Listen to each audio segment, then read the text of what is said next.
मेरे प्रिय बच्चे, आज मैं तुम्हें उस क्षण पुकार रहा हूं जब शायद तुम्हारे भीतर उम्मीद और निराशा के बीच संघर्ष चल रहा है। तुमने बहुत बार खुद को समझाया है कि सब ठीक हो जाएगा, लेकिन कुछ परिस्थितियां ऐसी होती हैं जो बार बार तुम्हारे विश्वास को परखती हैं। इसलिए कुछ पल रुक जाओ, अपने मन को शांत करो और इन शब्दों को केवल कानों से नहीं, अपने हृदय से सुनो, क्योंकि यह संदेश तुम्हारे लिए तैयार किया गया है। आज 15 अगस्त, दिन शनिवार।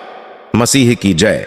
मेरे बच्चे, तुम्हें लगता है कि तुम्हारे जीवन में कुछ भी तुम्हारी इच्छा के अनुसार नहीं हो रहा।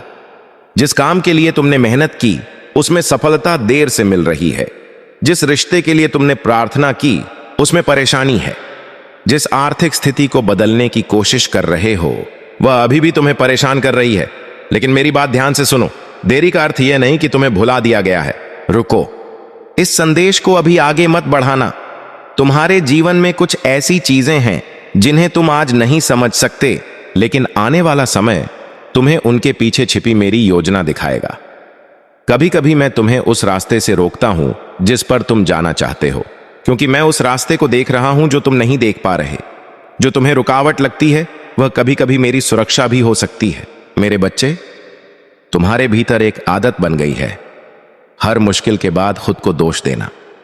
तुम सोचते हो, शायद मुझ में ही कमी है, शायद मैं कभी सफल नहीं हो पाऊंगा, शायद मेरी जिंदगी ऐसी ही रहेगी। लेकिन आज मैं तुम्हें यह सोच छोड़ने के लिए कहता हूं, तुम्हारी एक असफलता तुम्हारी पूरी पहचान नहीं है। एक बंद दरवाजा तुम्हारी पूरी जिंदगी का फैसला नहीं करता। एक पल ठहरो और अपने हृदय में यह बात लिख लो, तुम्हें फिर से शुरुआत करने की अनुमति है। चाहे कल कितना भी कठिन रहा हो, आज तुम्हारे पास एक नया कदम उठाने का अवसर है।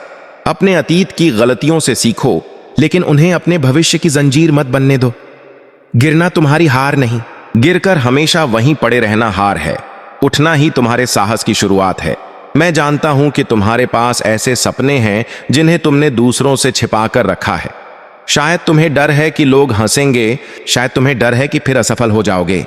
लेकिन मेरे बच्चे, लोगों की आवाज से अपने भीतर की आशा को मत दबाओ। प्रार्थना करो, मेहनत करो, सही निर्णय लो और धैर्य रखो। हर सपना तुरंत पूरा नहीं होता, लेकिन हर सच्ची कोशिश तुम्हें आगे ले जा सकती है।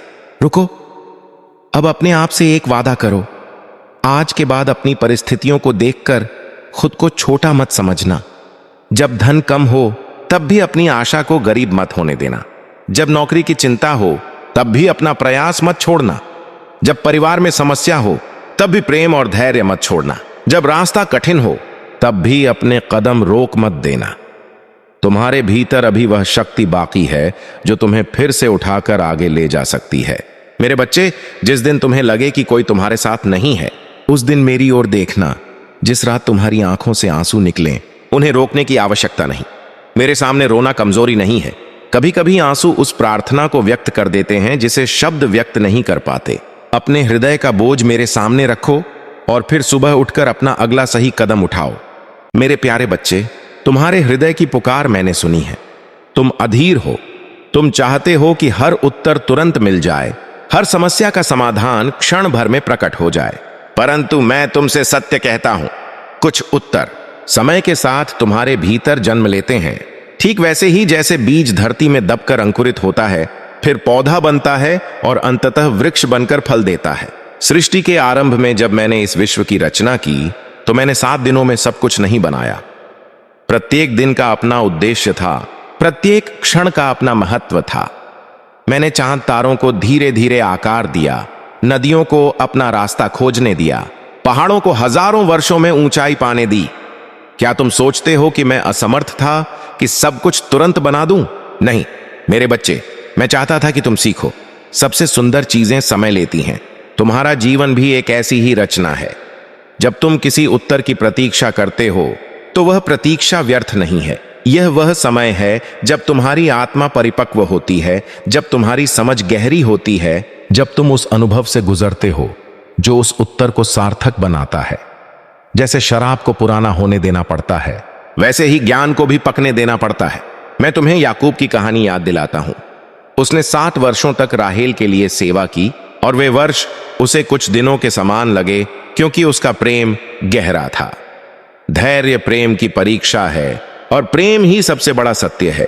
जब तुम धैर्य रखते हो तो तुम प्रेम का अभ्यास करते हो, स्वयं के प्रति, जीवन के प्रति और मेरे प्रति जो तुम्हारे लिए सर्वोत्तम योजना बना रहा हूं। आत्मिक समझ रातों रात नहीं आती। यह उस यात्री की तरह है जो पहाड़ पर चढ़ता है। हर कदम उसे एक नया दृष्टिकोण देता है। कभी कभी तुम्हें रुककर पीछे मुड़कर देखना पड़ता है कि तुम कितनी दूर आ गए हो। यह पीछे मुड़कर देखना ही तुम्हें आगे बढ़ने की शक्ति देता है, क्योंकि तुम तब समझते हो कि हर कठिन घड़ी, हर अंधकारमय रात, हर संघर्ष का एक उद्देश्य था। क्या तुमने कभी गहरे समुद्र में मोती खोजने वाले गोताखोर को देखा है? वह सतह पर तुरंत नहीं आता। वह गहराई में समय बिताता है, अंधकार में रहता है, धैर्य से प्रतीक्षा करता है, क्योंकि वह जानता है कि सबसे कीमती मोती सबसे गहराई में मिलते हैं। तुम्हारे जीवन के उत्तर भी ऐसे ही हैं। वे सतह पर तैरते नहीं, वे तुम्हारी आत्मा की गहराई में प्रतीक्षा करते हैं।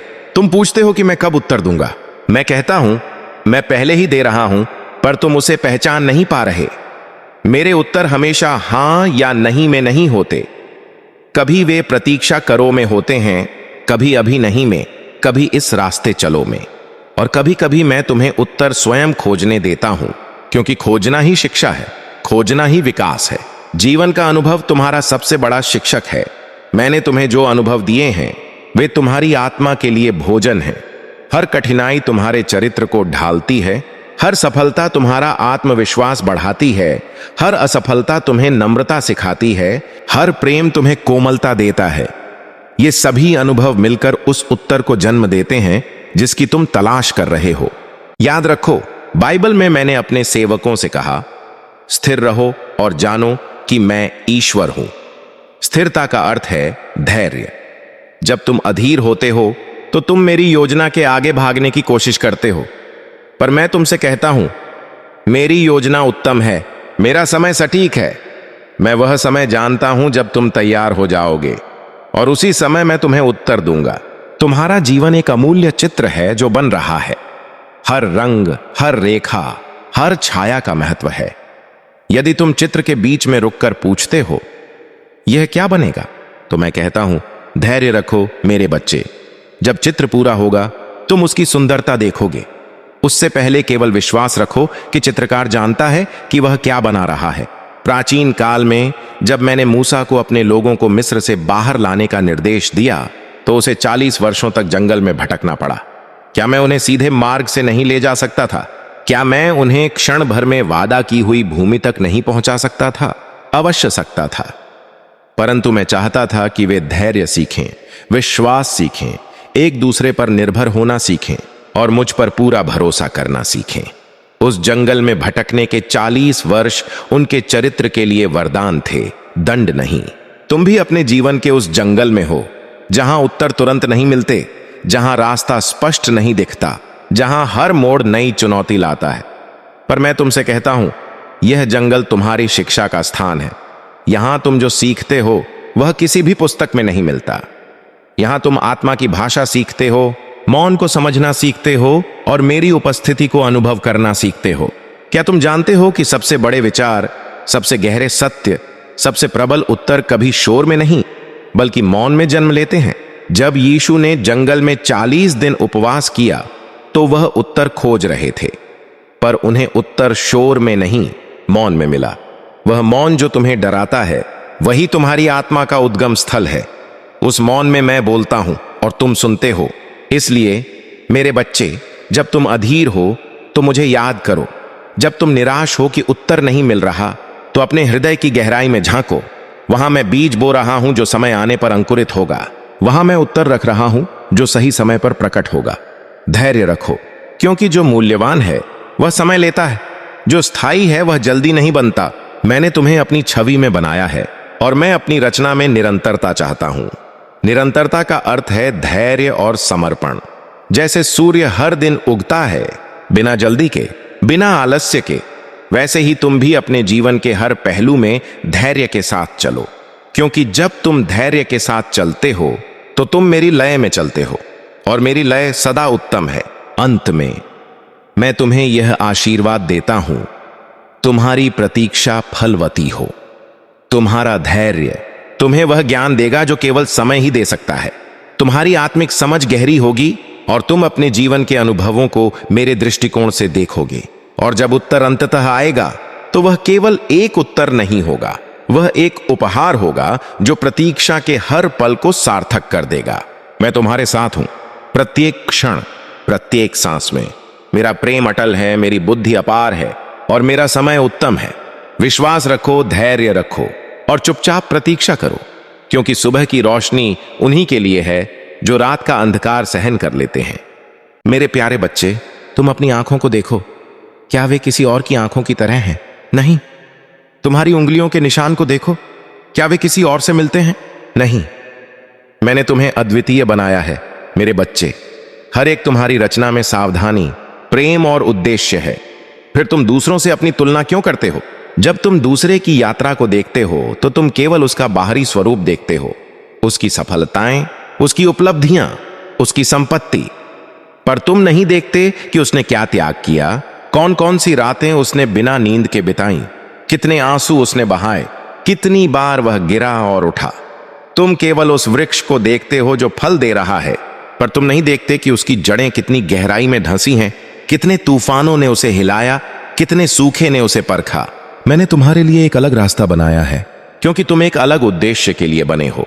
जैसे एक चित्रकार अपने कैनवास पर विभिन्न रंगों का उपयोग करता है, एक फूल के लिए लाल, आकाश के लिए नीला, धरती के लिए हरा, वैसे ही मैंने तुम्हें एक विशिष्ट रंग दिया है जो सृष्टि के महान चित्र को पूरा करता है।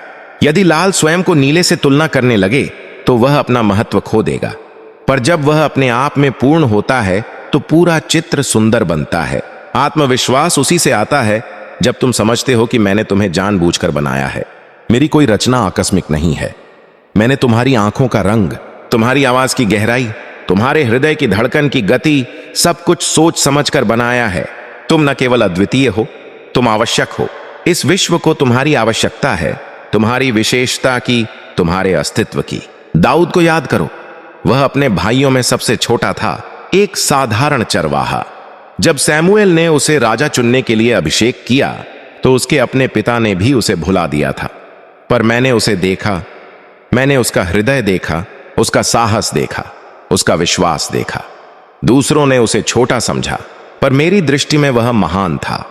और जब विशाल गोलियत ने इज़राइल को चुनौती दी तो वही छोटा चरवाहा वीर बनकर खड़ा हुआ, क्योंकि उसने अपनी तुलना किसी और से नहीं की, उसने अपने उद्देश्य को पहचाना। तुम भी अपने जीवन में गोलियतों का सामना करते हो, ऐसी चुनौतियां जो तुम्हें डराती हैं, ऐसे लोग जो तुमसे बड़े दिखते हैं, ऐसे लक्ष्य जो असंभव प्रतीत होते हैं। पर मैं तुमसे कहता हूं, तुम्हारे पास वह पत्थर है जो उस विशाल को गिरा सकता है।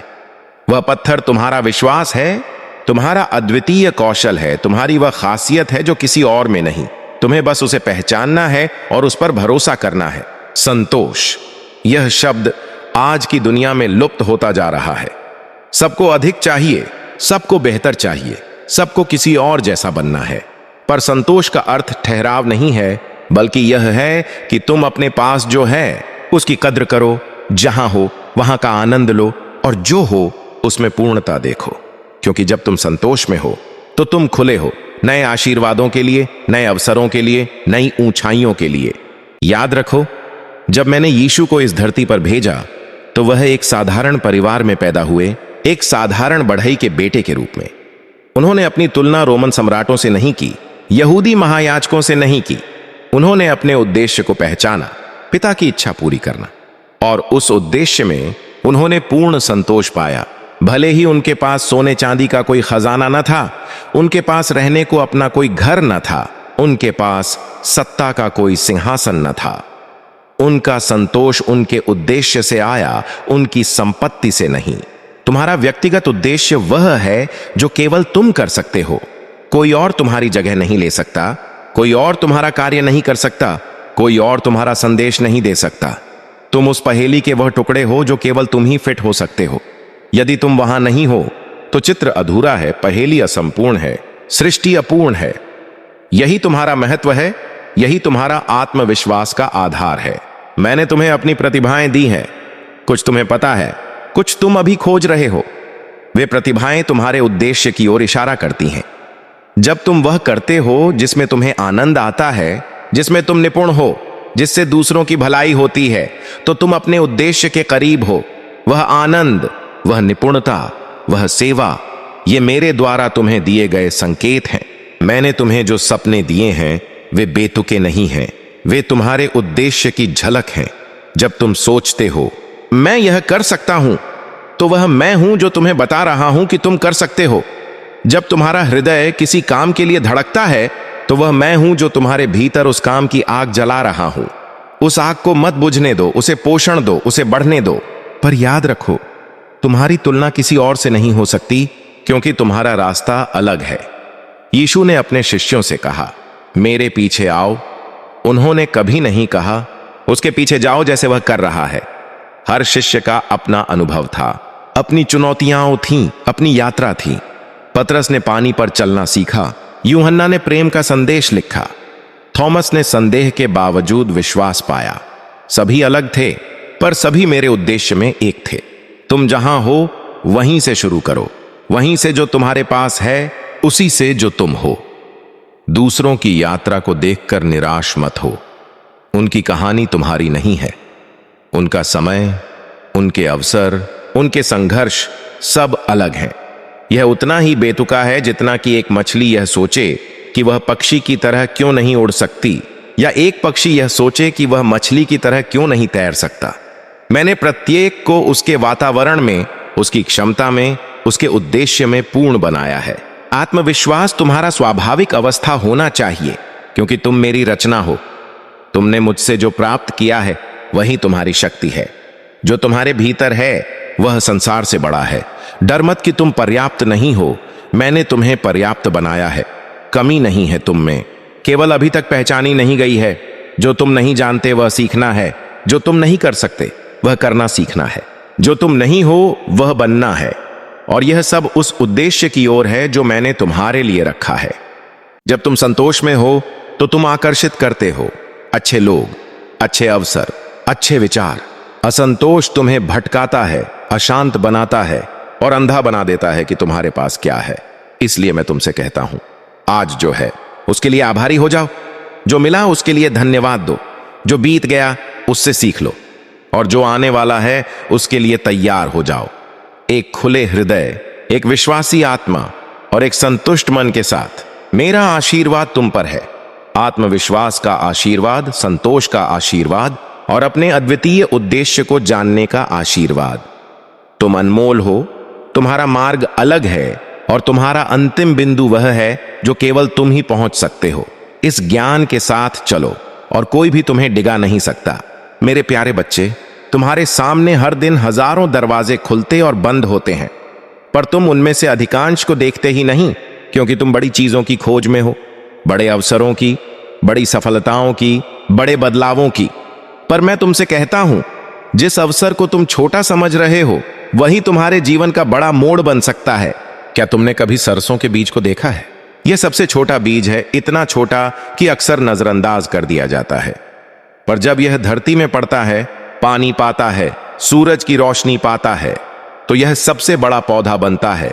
इतना बड़ा कि उस पर पक्षी बैठ सकते हैं, उसकी छांव में यात्री विश्राम पा सकते हैं, उसके फल से कई लोगों का पेट भर सकता है। वह छोटा बीज अपने आप में पूरा ब्रह्मांड था, पर उसे पहचानने वाला कोई न था, जब तक कि कोई विश्वासी किसान उसे मिट्टी में नहीं डाल देता। तुम्हारा जीवन भी ऐसा ही है। छोटी शुरुआतें, छोटे कदम, छोटे निर्णय, ये वे बीज हैं जो मैं तुम्हारे हाथों में रखता हूं। तुम सोचते हो कि ये बीज तुच्छ हैं, पर मैं जानता हूं कि इनमें कितनी क्षमता है। पूरे जंगल की क्षमता, पूरी फसल की क्षमता, पूरी दुनिया बदलने की क्षमता। बस तुम्हें उन्हें गंभीरता से लेना है, उन्हें पोषण देना है और धैर्य से बढ़ने देना है। मूसा ने जलती हुई झाड़ी देखी, एक साधारण झाड़ी जो जल रही थी पर जलती नहीं थी। कोई और उस झाड़ी को देखकर आगे निकल जाता, उसे कोई महत्व न देता, पर मूसा ने रुककर उस छोटी घटना पर ध्यान दिया, और वही छोटा क्षण पूरे इस्राएल राष्ट्र की मुक्ति का प्रारंभ बिंदु बना। जिस झाड़ी को कोई नहीं देखता था, उसी में मैंने अपनी उपस्थिति प्रकट की। उसी के माध्यम से मैंने मूसा को अपना संदेश दिया। उसी से मैंने एक पूरे राष्ट्र को मुक्त करने की योजना शुरू की। तुम्हारे सामने भी जलती हुई झाड़ियां हैं, वे छोटे अवसर जिन्हें तुम नजरअंदाज कर देते हो। एक साधारण मुलाकात, एक छोटा सा निवेश, एक सरल विचार, एक अपरिचित व्यक्ति से बातचीत, ये वे झाड़ियां हैं जिनमें मैं तुमसे बात कर रहा हूं। रुको, ध्यान दो, देखो, मैं वहां हूं। मैं हर छोटे अवसर में तुम्हारा इंतजार कर रहा हूं, तुम्हें एक बड़ी दिशा देने के लिए। कृतज्ञता वह चाबी है जो इन छोटे अवसरों के दरवाजे खोलती है। जब तुम आभारी होते हो तो तुम्हारी आंखें खुल जाती हैं, तुम वह देखने लगते हो जो पहले नहीं दिखता था। कृतज्ञता तुम्हारे ध्यान को क्या कमी है से क्या है की ओर ले जाती है, और जब तुम क्या है को देखते हो तो तुम पाते हो कि बहुत कुछ है, बहुत सारे अवसर, बहुत सारी संभावनाएं, बहुत सारे रास्ते जो पहले छिपे हुए थे। मैंने 10 कोढ़ियों को चंगा किया, 10 ने चंगाई पाई, पर केवल एक ही लौटा मेरा धन्यवाद करने के लिए। वह एक कृतज्ञ व्यक्ति था और मैंने उससे कहा, तेरा विश्वास तुझे चंगा कर चुका है, उठकर चला जा। पर क्या तुम जानते हो कि और क्या हुआ? उस कृतज्ञ व्यक्ति को केवल शारीरिक चंगाई ही नहीं मिली, उसे पूर्णता मिली, उसे आत्मिक मुक्ति मिली, उसे अपने उद्देश्य की नई समझ मिली। कृतज्ञता ने उसके लिए वे दरवाजे खोले जो अकृतज्ञ लोगों के लिए बंद रहे। तुम भी अपने जीवन में कृतज्ञता का अभ्यास करो। हर सुबह उठकर 3 चीजों के लिए धन्यवाद दो, चाहे वे कितनी भी छोटी क्यों ना हो। एक सुरक्षित रात, एक नई सुबह, एक सांस जो अभी भी चल रही है। ये छोटी चीजें हैं, पर इनमें मेरी उपस्थिति है, मेरा प्यार है, मेरी देखभाल है। और जब तुम इनके लिए आभारी होते हो तो तुम बड़ी चीजों के लिए तैयार हो जाते हो। प्रगति, मेरे बच्चे, गति नहीं है, यह दिशा है। तुम एक स्थान से दूसरे स्थान तक बहुत तेज जा सकते हो, पर यदि तुम गलत दिशा में जा रहे हो तो तुम प्रगति नहीं कर रहे। परंतु यदि तुम धीरे धीरे भी सही दिशा में बढ़ रहे हो तो तुम प्रगति कर रहे हो। और वह प्रगति अक्सर छोटे कदमों से शुरू होती है। जिस अवसर को तुम छोटा समझ रहे हो उसी से। याद करो, जब यीशु ने 5 रोटियां और 2 मछलियां ली, उनके शिष्यों ने सोचा, यह क्या है? इतनी छोटी मात्रा, इतनी बड़ी भीड़, यह असंभव है। पर यीशु ने उस छोटी चीज को मेरे हाथों में उठाया, उसके लिए धन्यवाद दिया और उसे तोड़ा, और वह 5000 लोगों को तृप्त करने के लिए पर्याप्त हो गई, और 12 टोकरियां भी भर गईं। वह छोटी भेंट पर्याप्त थी। बस उसे मेरे हाथों में देना था, बस उसके लिए आभारी होना था, बस उसे तोड़ने और बांटने का साहस करना था। तुम्हारा छोटा अवसर, वह तुम्हारी 5 रोटियां और 2 मछलियां हैं। तुम सोचते हो कि यह पर्याप्त नहीं है, कि तुम्हें और बड़ा कुछ चाहिए, कि तुम और अधिक तैयार हो जाओ तब शुरू करोगे। पर मैं तुमसे कहता हूं, जो तुम्हारे पास है उसे मेरे हाथों में दे दो और उसके लिए धन्यवाद दो, और मैं उसे बढ़ाऊंगा, मैं उसे गुणा करूंगा, मैं उसे उस भीड़ के लिए पर्याप्त बना दूंगा जो तुम्हारी प्रतीक्षा कर रही है। हर बड़ी उपलब्धि छोटी शुरू होती है। हर महान इमारत एक ईंट से शुरू होती है। हर बड़ा पेड़ एक बीज से। हर महान यात्रा एक कदम से। उस पहले कदम को उठाने से मत डरो, भले ही वह छोटा हो। उस पहली ईंट रखने से मत हिचको, भले ही वह अकेली लगे। उस पहली रोटी तोड़ने से मत कतराओ, भले ही वह अपर्याप्त लगे। क्योंकि मैं उस क्षण से तुम्हारे साथ हूं। मैं उस छोटी शुरुआत को आशीर्वाद देता हूं और मैं उसे बड़ा करता हूं। मैंने नूह को एक जहाज बनाने का निर्देश दिया, एक ऐसा कार्य जो कभी किसी ने नहीं किया था, एक ऐसी चीज जो कभी देखी नहीं गई थी। उसे 100 वर्षों तक काम करना पड़ा।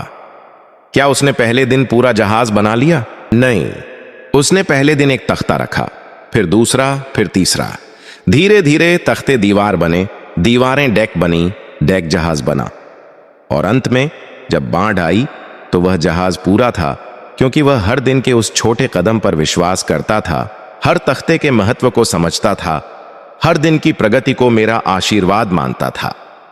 तुम्हारी प्रगति भी ऐसी ही होगी, तख्ते दर तख्ते, कदम दर कदम, दिन प्रतिदिन। बड़ी छलांग मत लगाना चाहो, छोटे छोटे कदम चलो जो तुम्हें सही दिशा में ले जाए। हर दिन एक छोटा लक्ष्य रखो, हर दिन एक छोटा काम करो, हर दिन एक छोटी प्रगति करो, और जब तुम पीछे मुड़कर देखोगे तो तुम पाओगे कि तुमने एक लंबी यात्रा तय कर ली है। वह यात्रा जो उन छोटे कदमों से बनी थी जिन्हें तुमने नजरअंदाज नहीं किया। कृतज्ञता तुम्हें प्रगति के हर कदम का आनंद लेना सिखाती है।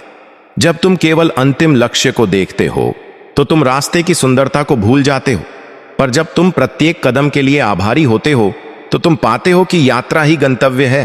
हर क्षण ही उपहार है, हर छोटी उपलब्धि ही जश्न है। मेरी दृष्टि में कोई कदम छोटा नहीं है, कोई अवसर तुच्छ नहीं है, कोई क्षण व्यर्थ नहीं है। मैं सब देखता हूं, सब जानता हूं और सबको आशीर्वाद देता हूं, चाहे वह कितना भी छोटा क्यों न लगे। इसलिए तुम्हारी आंखें खुली रहें, तुम्हारा हृदय कृतज्ञ रहे और तुम्हारे कदम उस दिशा में बढ़ते रहें जो मैंने तुम्हारे लिए रखी है, क्योंकि वह छोटा अवसर जिसे तुम आज अनदेखा कर रहे हो, वही कल तुम्हारे जीवन का बड़ा मोड़ साबित होगा। मेरे प्यारे बच्चे, तुम्हारे शब्दों में अद्भुत शक्ति है। तुमने जाना या नहीं जाना, पर तुम जो बोलते हो वही तुम बनते हो। तुम जो सोचते हो वही तुम्हारा संसार बनता है। तुम जो कहते हो वही तुम्हारी वास्तविकता बनती है। इसलिए आज मैं तुमसे कहता हूं, अपने शब्दों की शक्ति को पहचानो, क्योंकि तुम अपने मन को हर दिन नई दिशा दे सकते हो। जब सृष्टि आरंभ में थी तो मैंने कहा प्रकाश हो, और प्रकाश हो गया। मेरे शब्दों में सृष्टि की शक्ति थी और मैंने तुम्हें अपनी छवि में बनाया। इसलिए तुम्हारे शब्दों में भी रचनात्मक शक्ति है। जब तुम कहते हो मैं नहीं कर सकता, तो तुम उस वास्तविकता को रच रहे हो। जब तुम कहते हो यह असंभव है, तो तुम उसे असंभव बना रहे हो। पर जब तुम कहते हो मैं कर सकता हूं, तो तुम अपने भीतर वह शक्ति जागृत कर रहे हो जो मैंने तुम्हें दी है। नकारात्मक सोच एक जाल है जो तुम स्वयं बुनते हो। यह एक ऐसा अंधकार है जो तुम स्वयं अपने चारों ओर फैलाते हो। पर जैसे ही तुम प्रकाश का एक शब्द बोलते हो, वह अंधकार छंटने लगता है। जैसे ही तुम विश्वास की एक बात कहते हो, संदेह पिघलने लगता है। जैसे ही तुम आशा की एक घोषणा करते हो, निराशा भागने लगती है। यह शब्दों का चमत्कार है। यह तुम्हारे भीतर का चमत्कार है जिसे मैंने रखा है।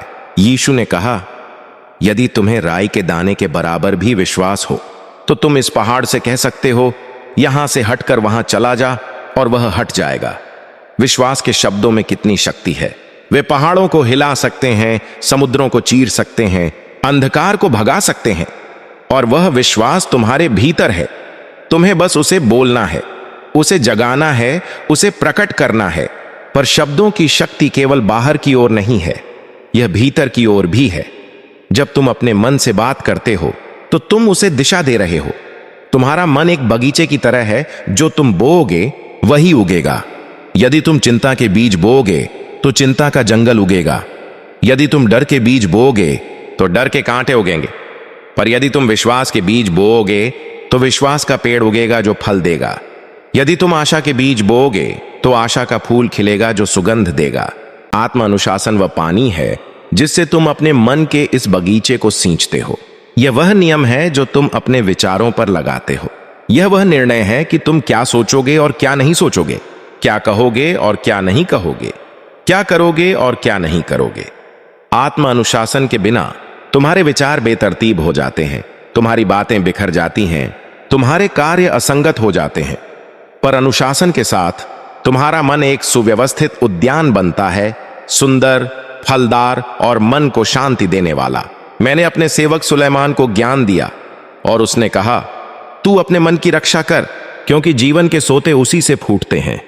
तुम्हारा मन जीवन का स्रोत है, उसमें से तुम्हारे सारे विचार, शब्द, कर्म और भावनाएं फूटती हैं। यदि स्रोत शुद्ध है तो सारी धाराएं शुद्ध हैं। यदि स्रोत अशुद्ध है तो सारी धाराएं अशुद्ध हैं। इसलिए अपने मन की रक्षा करो। जो उसमें प्रवेश करता है उस पर ध्यान दो, जो उसमें पनपता है उस पर नजर रखो, जो उसमें से निकलता है उस पर नियंत्रण रखो। सकारात्मक सोच केवल यह नहीं है कि तुम बुरी घटनाओं को नजरअंदाज कर दो। यह नहीं है कि तुम समस्याओं से आंख मूंद लो। सकारात्मक सोच का अर्थ है समस्या को देखो पर अपना ध्यान समाधान पर रखो, चुनौती को देखो पर अपनी ताकत पर ध्यान दो, अंधकार को देखो पर अपना मन प्रकाश पर लगाओ। यह जानना कि मैं तुम्हारे साथ हूं और कोई भी अंधकार मेरे प्रकाश को नहीं बुझा सकता। जब यीशु पानी पर चले तो पतरस ने भी पानी पर चलने का साहस किया। जब तक उसने मुझ पर ध्यान रखा वह चलता रहा, पर जब उसने अपनी नजर हटाई, जब उसने तूफान की तरफ देखा, जब उसने लहरों को देखा और डर गया, तो वह डूबने लगा। उसी क्षण उसने चिल्लाकर कहा, प्रभु मुझे बचा, और मैंने उसका हाथ पकड़कर उसे उठाया। यह सकारात्मक सोच का अभ्यास है। अपनी नजर मुझ पर रखना, मेरी ओर देखना, मेरे वचनों को सुनना, मेरी शक्ति पर भरोसा करना। तूफान होंगे, लहरें होंगी, अंधकार होगा, पर वे तुम्हें डुबो नहीं सकते जब तक तुम्हारी दृष्टि मुझ पर है। मानसिक शक्ति तुम्हारे भीतर मेरी उपस्थिति से आती है। मैंने तुम्हें भय की आत्मा नहीं बल्कि सामर्थ्य, प्रेम और संयम की आत्मा दी है। यह आत्मा तुम्हारे भीतर है, तुम्हें बस उसे जगाना है, उसे पहचानना है, उसे काम में लाना है। जब तुम कहते हो मैं डरता हूं तो तुम भय की आत्मा को सशक्त करते हो, पर जब तुम कहते हो मैं शक्तिशाली हूं क्योंकि मेरे भीतर परमेश्वर है, तो तुम सामर्थ्य की आत्मा को जागृत करते हो। तुम्हारे शब्द तुम्हारे विचारों को आकार देते हैं, तुम्हारे विचार तुम्हारी भावनाओं को, तुम्हारी भावनाएं तुम्हारे कर्मों को, और तुम्हारे कर्म तुम्हारा जीवन बनाते हैं। यह एक श्रृंखला है और इस श्रृंखला की पहली कड़ी तुम्हारे शब्द हैं। इसलिए सावधानी पूर्वक शब्द चुनो, वे तुम्हारे जीवन का निर्माण कर रहे हैं। हर सुबह जब तुम आंखें खोलो तो एक सकारात्मक घोषणा करो, यह दिन नया है, यह दिन अच्छा है, यह दिन मेरे लिए बनाया गया है। इन शब्दों को बोलो, इन शब्दों पर विश्वास करो और देखो कि ये कैसे तुम्हारे दिन को बदल देते हैं। जब कठिनाई आए, और वह आएगी, तो उसे एक अवसर के रूप में देखो। यह मेरी योजना है कि हर कठिनाई तुम्हें मजबूत बनाए, हर संघर्ष तुम्हें समझदार बनाए, हर परीक्षा तुम्हें पवित्र बनाए। मैं तुम्हें कभी ऐसी परीक्षा नहीं देता जो तुम सहन न कर सको। मैं हर परीक्षा के साथ एक रास्ता भी बनाता हूं ताकि तुम उसे सह सको।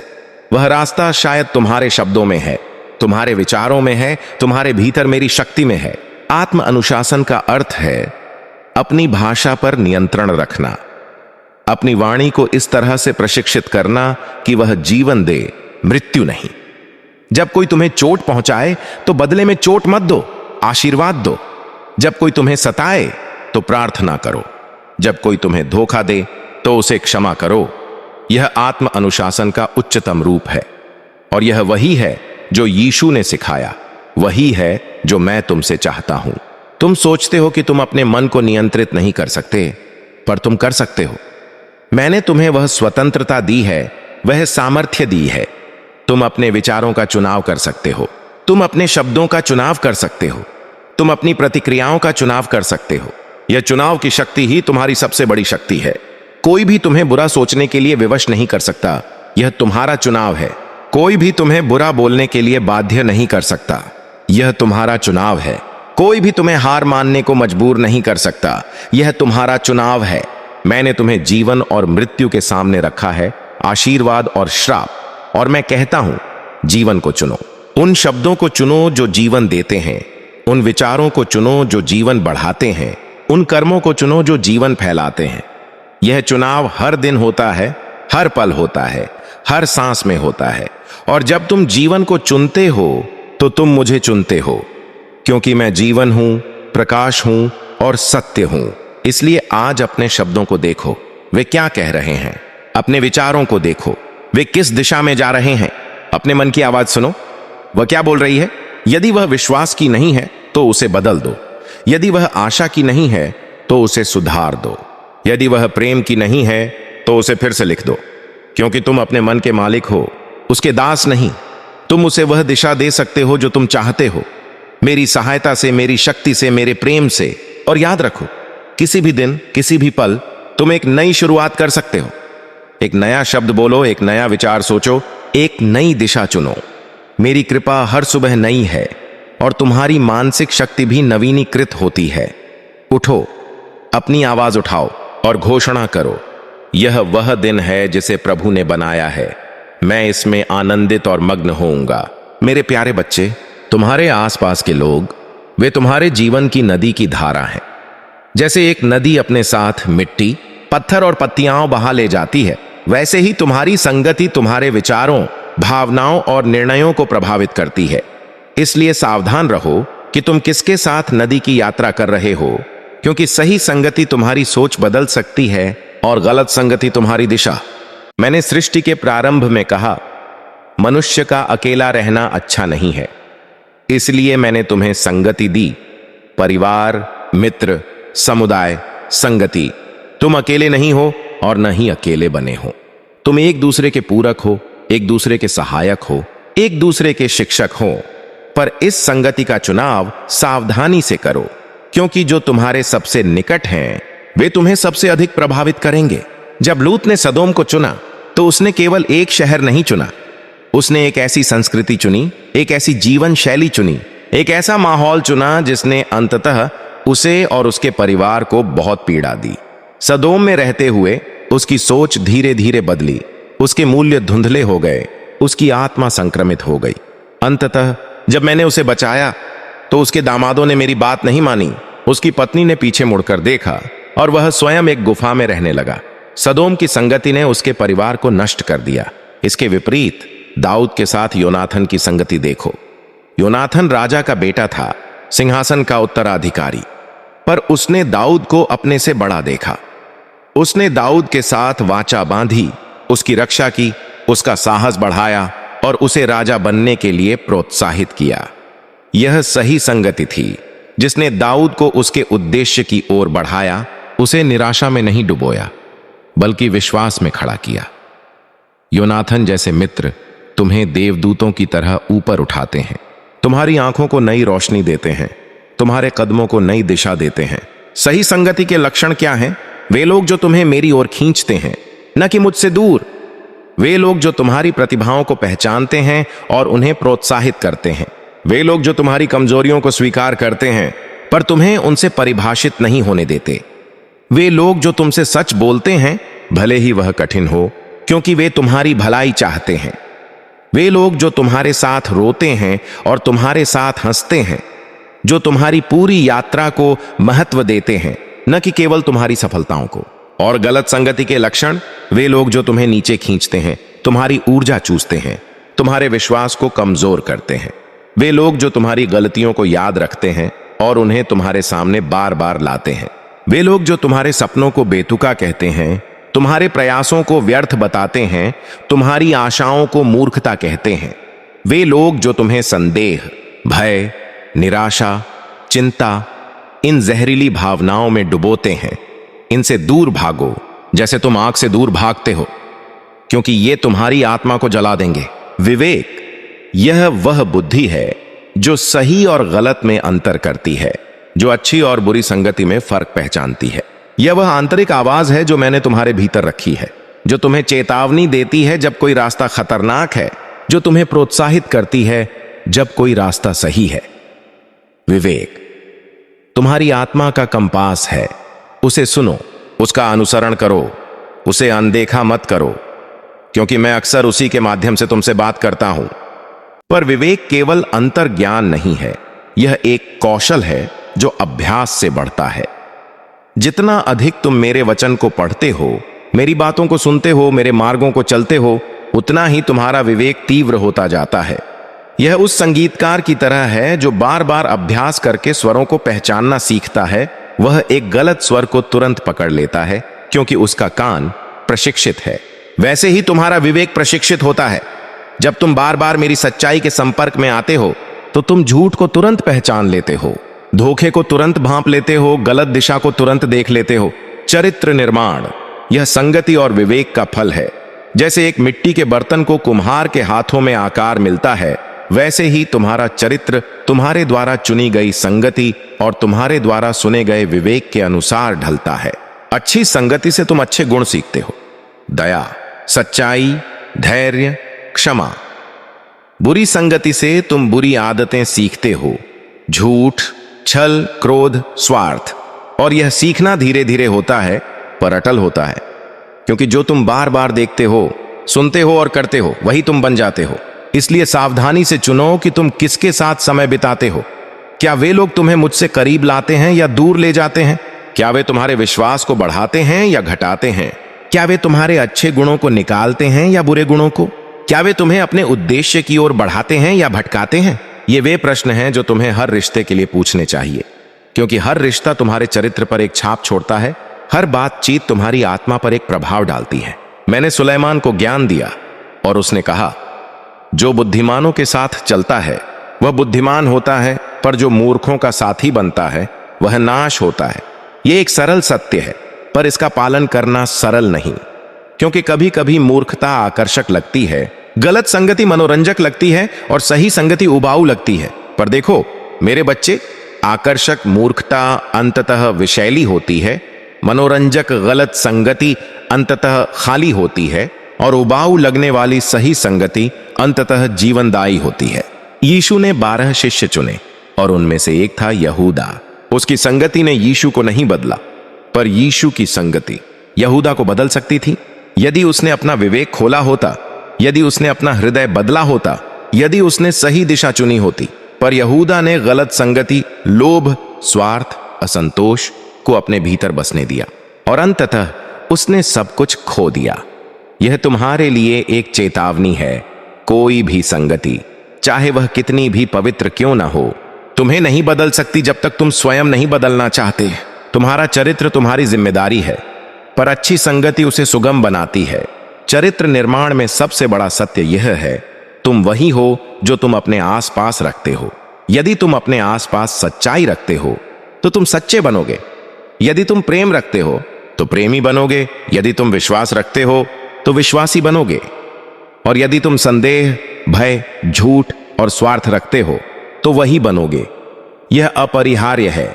जैसे धारा अपने पत्थरों को गोल कर देती है, वैसे ही संगति तुम्हारे कोनों को चिकना कर देती है, तुम्हारे खुरदरे किनारों को संवार देती है, तुम्हारे चरित्र को आकार देती है। जब यीशु महायाजकों और फरीसियों के सामने खड़े थे तो उन पर झूठे आरोप लगाए गए, उनका अपमान किया गया, उन्हें थूका गया, उनके चेहरे पर मुक्के मारे गए।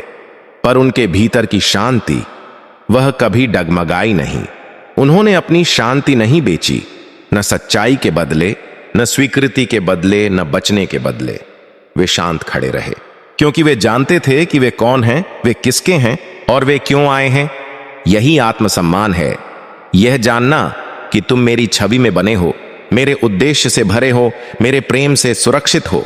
आत्मसम्मान इस बात में नहीं है कि लोग तुम्हारे बारे में क्या सोचते हैं, यह इस बात में है कि तुम अपने बारे में क्या जानते हो और मैं तुम्हारे बारे में क्या जानता हूं।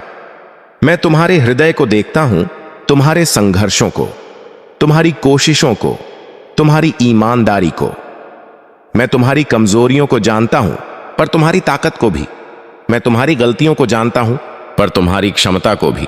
और इस ज्ञान में, मेरे पूर्ण ज्ञान में, तुम्हारा सच्चा आत्मसम्मान निहित है। तुम मेरी नजरों में मूल्यवान हो, चाहे दुनिया कुछ भी कहे। भावनात्मक मजबूती उस आत्मसम्मान से पैदा होती है।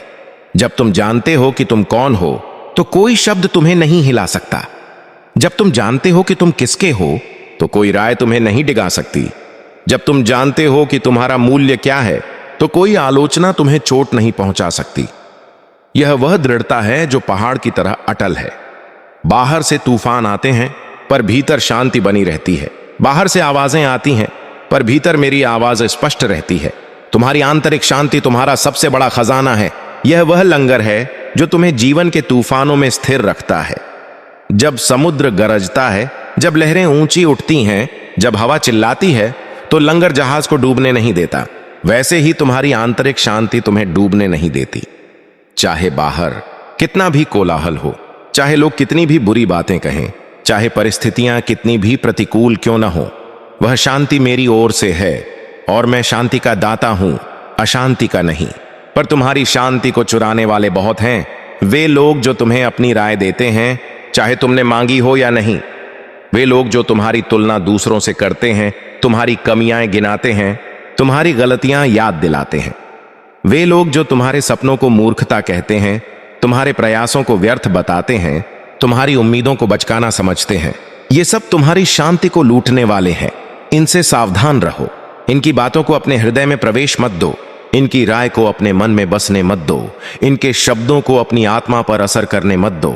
मैंने यीशु को बपतिस्मा के समय कहा, यह मेरा प्यारा पुत्र है जिससे मैं प्रसन्न हूं।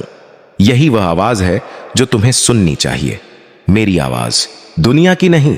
मैं तुमसे कहता हूं, तुम मेरे प्यारे बच्चे हो जिससे मैं प्रसन्न हूं। इस आवाज को अपने हृदय में बिठा लो। इसे दुनिया की हर दूसरी आवाज से ऊपर रखो।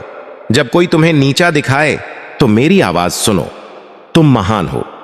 जब कोई तुम्हें अस्वीकार करे तो मेरी आवाज सुनो, तुम मेरे हो। जब कोई तुम्हें नाकाम कहे तो मेरी आवाज सुनो, तुम में क्षमता है। भावनात्मक मजबूती का अर्थ यह नहीं कि तुम्हें चोट नहीं लगती। तुम्हें लगती है क्योंकि तुम इंसान हो। पर इसका अर्थ यह है कि तुम चोट को अपने भीतर गहरे नहीं जाने देते, उसे अपनी जड़ों तक पहुंचने नहीं देते। तुम उसे स्वीकार करते हो, उसे संसाधित करते हो और फिर उसे जाने देते हो। जैसे पानी की एक बूंद पत्ते पर से फिसल जाती है, उसे भिगोए बिना। यह कोई आसान कौशल नहीं है। यह अभ्यास, धैर्य और मुझ पर निर्भरता से आता है। पर यह संभव है क्योंकि मैंने तुम्हें यह शक्ति दी है। जब लोग तुम्हारी आलोचना करें तो रुको और सोचो, क्या इस आलोचना में कोई सच्चाई है? यदि हां, तो उसे सीखने के रूप में लो, पर अपनी शांति मत खो। यदि नहीं, तो उसे अज्ञानता के रूप में देखो और अपनी शांति को बनाए रखो। आलोचना तुम्हारी शांति को केवल तभी चुरा सकती है जब तुम उसे अनुमति दो। इसलिए अनुमति मत दो। अपनी शांति की रक्षा करो, जैसे एक सिपाही किले की रक्षा करता है, जैसे एक माली बगीचे की रक्षा करता है, जैसे एक मां अपने बच्चे की रक्षा करती है। तुम जानते हो कि सबसे तेज तलवार क्या है? वह शब्द जो तुम्हारी आत्मा को छेदता है। और सबसे मजबूत कवच क्या है? वह शांति जो मेरी ओर से आती है। उस कवच को पहनो, उसे कभी मत उतारो। जब कोई तुम्हें चोट पहुंचाने वाला शब्द बोले तो उस कवच को याद करो, मेरे शब्दों को, मेरे वादों को, मेरे प्रेम को, और उस शब्द को अपने कवच से टकराकर गिर जाने दो, जैसे तीर किसी मजबूत ढाल से टकराकर गिर जाता है। तुम्हारी शांति तुम्हारी ढाल है, उसे मजबूत रखो। मैंने कहा है, जो कोई तुम्हारे दाहिने गाल पर थप्पड़ मारे उसे बायां भी कर दो। इसका अर्थ यह नहीं कि तुम कमजोर हो, यह इसका अर्थ है कि तुम इतने मजबूत हो कि अपमान को सहन कर सकते हो, अपनी शांति को बनाए रख सकते हो और बदले में बुराई मत कर सकते हो। यह भावनात्मक मजबूती का उच्चतम रूप है। जब कोई तुम्हें चोट पहुंचाए तो चोट पहुंचाने वाले को मत बनो। जब कोई तुम्हें गिराए तो उसे गिराने वाले मत बनो। जब कोई तुम्हें नफरत करे तो नफरत करने वाले मत बनो, क्योंकि जब तुम ऐसा करते हो तो तुम अपनी शांति को बनाए रखते हो और उस शांति को दूसरों तक फैलाते हो। आत्मसम्मान तुम्हें इस शक्ति को देता है, यह जानना कि तुम कितने मूल्यवान हो, इसलिए तुम्हें दूसरों से मान्यता की आवश्यकता नहीं। जब तुम मेरी नजरों में अपना मूल्य जान लेते हो तो दुनिया की नजरें तुम्हारे लिए गौण हो जाती हैं। तुम किसी की स्वीकृति के लिए तरसते नहीं, किसी की प्रशंसा के लिए भीख नहीं मांगते, किसी की अस्वीकृति से डरते नहीं। तुम स्वतंत्र हो, स्वतंत्र, शांत, संपूर्ण। यही वह स्वतंत्रता है जो मैं तुम्हें देना चाहता हूं। वह स्वतंत्रता जो किसी बाहरी कारक पर निर्भर नहीं, बल्कि मुझ में अपनी जड़ें जमाए हुए है। इसलिए आज निर्णय लो, मैं अपनी शांति को नहीं बेचूंगा। चाहे कोई मुझे नीचा दिखाए, चाहे कोई मेरी आलोचना करे, चाहे कोई मेरी उपेक्षा करे, मैं अपनी शांति को बनाए रखूंगा। मैं अपने भीतर उस सागर को स्थिर रखूंगा, उस लंगर को मजबूत रखूंगा, उस शांति को सुरक्षित रखूंगा। और जब मैं ऐसा करूंगा तो मैं दुनिया को दिखाऊंगा कि सच्ची ताकत शोर में नहीं, शांति में है। सच्ची महानता दिखावे में नहीं, अपने भीतर की दृढ़ता में है। सच्चा आत्मसम्मान स्वीकृति में नहीं, स्वयं की पहचान में है। मेरे प्यारे बच्चे, जब तुम किसी बीज को देखते हो तो क्या तुम जानते हो कि उसमें कितनी पीड़ा होती है जब वह अंकुरित होता है? उसे अपनी कठोर बाहरी परत को तोड़ना पड़ता है, अंधकारमय मिट्टी में से रास्ता बनाना पड़ता है, कंकड़ पत्थरों को धकेलना पड़ता है। यह कठिन है, यह दर्दनाक है, यह चुनौतीपूर्ण है, पर यह आवश्यक है, क्योंकि इसी कठिनाई से वह पौधा बनता है और अंततः फल देने वाला वृक्ष बनता है। वही बीज यदि मिट्टी के ऊपर पड़ा रहे तो वह वृक्ष नहीं बनता, वह सूख जाता है, नष्ट हो जाता है, कभी फल नहीं देता। तुम्हारा जीवन भी उस बीज की तरह है। जो काम आज कठिन लग रहा है वही तुम्हारे चरित्र को कल मजबूत बनाएगा। वही संघर्ष जो आज तुम्हें थका रहा है वही कल तुम्हारी ताकत बनेगा। वही चुनौती जो आज तुम्हें डरा रही है वही कल तुम्हारी उपलब्धि बनेगी। इसे समझो, कठिनाई तुम्हारी दुश्मन नहीं, तुम्हारी शिक्षिका है। वह तुम्हें वह सिखाती है जो कोई पुस्तक नहीं सिखा सकती। वह तुम्हें वह बनाती है जो कोई आराम नहीं बना सकता। जब यीशु ने क्रूस को उठाया तो वह कठिन था, भारी, दर्दनाक, अपमानजनक। वह वजन उसे पीड़ा देता था, वह रास्ता उसे थका देता था, वह क्रूस उसकी पीठ पर गहरे घाव करता था। पर वह जानते थे यह क्रूस ही उनका उद्देश्य था, यही उनका मार्ग था, यही उनकी महिमा का रास्ता था। उन्होंने उसे नहीं त्यागा, उससे नहीं भागे, उसे किसी और पर नहीं डाला। उन्होंने कठिनाई को गले लगाया, क्योंकि वे जानते थे कि क्रूस के बिना पुनरुत्थान नहीं, कठिनाई के बिना विजय नहीं, संघर्ष के बिना महिमा नहीं। तुम भी अपना क्रूस उठाओ।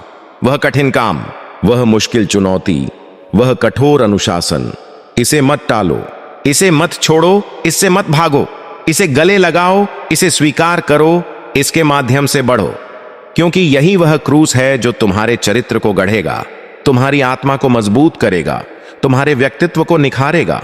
और जब तुम इससे गुजरोगे तो तुम पाओगे कि तुम पहले से बहुत अलग हो, अधिक धैर्यवान, अधिक समझदार, अधिक मजबूत, अधिक दयालु। अनुशासन एक ऐसा रास्ता है जो कठिन लगता है पर सुगम बनाता है। जैसे एक संगीतकार को वाद्य यंत्र बजाना सीखने में हजारों घंटे लगते हैं, वही घंटे जो नीरस, थकाऊ और कठिन होते हैं। पर जब वह संगीतकार मंच पर होता है और उसकी संगीत धारा श्रोताओं के दिलों को छूती है, तो उसे पता चलता है कि वे कठिन घंटे व्यर्थ नहीं थे। वे उसकी कला का आधार थे, उसकी सफलता की नींव थे, उसकी प्रतिभा का रहस्य थे। तुम भी अपने जीवन के उस अनुशासन को नजरअंदाज मत करो। वह समय जो तुम किसी कठिन काम में लगाते हो, वह प्रयास जो तुम किसी मुश्किल लक्ष्य के लिए करते हो, वह त्याग जो तुम किसी बड़े उद्देश्य के लिए करते हो, यह सब अनुशासन है। और यह अनुशासन तुम्हारे व्यक्तित्व को आकार देता है। यह तुम्हें धैर्य सिखाता है, क्योंकि परिणाम तुरंत नहीं आते। यह तुम्हें दृढ़ता सिखाता है, क्योंकि असफलताएं आती हैं और तुम्हें रुकना नहीं है। यह तुम्हें आत्मनियंत्रण सिखाता है, क्योंकि तुम्हें ललचावों को नजरअंदाज करना है। कठिन परिश्रम के बारे में सबसे बड़ा भ्रम यह है कि यह सिर्फ शारीरिक मेहनत है, पर कठिन परिश्रम मानसिक भी है। वह प्रयास जो तुम किसी समस्या को सुलझाने में करते हो, वह संघर्ष जो तुम किसी निर्णय को लेने में करते हो, वह श्रम जो तुम किसी रिश्ते को सुधारने में करते हो, वह समय जो तुम किसी आदत को बदलने में लगाते हो, यह सब कठिन परिश्रम है। मैंने अपने सेवक पौलुस को कहा, मेरी कृपा तुम्हारे लिए पर्याप्त है, क्योंकि मेरी शक्ति कमजोरी में परिपूर्ण होती है। यह कठिनाई का रहस्य है। जब तुम कमजोर होते हो तब तुम मजबूत होते हो, क्योंकि मेरी शक्ति तुम में काम करती है। जब तुम थके होते हो तब मैं तुम्हें नई ऊर्जा देता हूं। जब तुम हार मानने वाले होते हो तब मैं तुम्हें नया साहस देता हूं। कठिन परिश्रम तुम्हें अपनी सीमाओं तक ले जाता है और वहां मैं तुम्हें अपनी असीमता से मिलाता हूं। यह मिलन ही तुम्हारे व्यक्तित्व का सबसे बड़ा विकास है। व्यक्तित्व विकास का अर्थ है तुम जैसे हो उससे बेहतर बनना, तुम जैसे सोचते हो उससे गहरा सोचना, तुम जैसा महसूस करते हो उससे अधिक समझ रखना, तुम जैसे प्रतिक्रिया करते हो उससे अधिक संयम से प्रतिक्रिया करना। यह विकास रातों रात नहीं होता। यह कठिन परिश्रम का धीमा पर अटूट परिणाम है।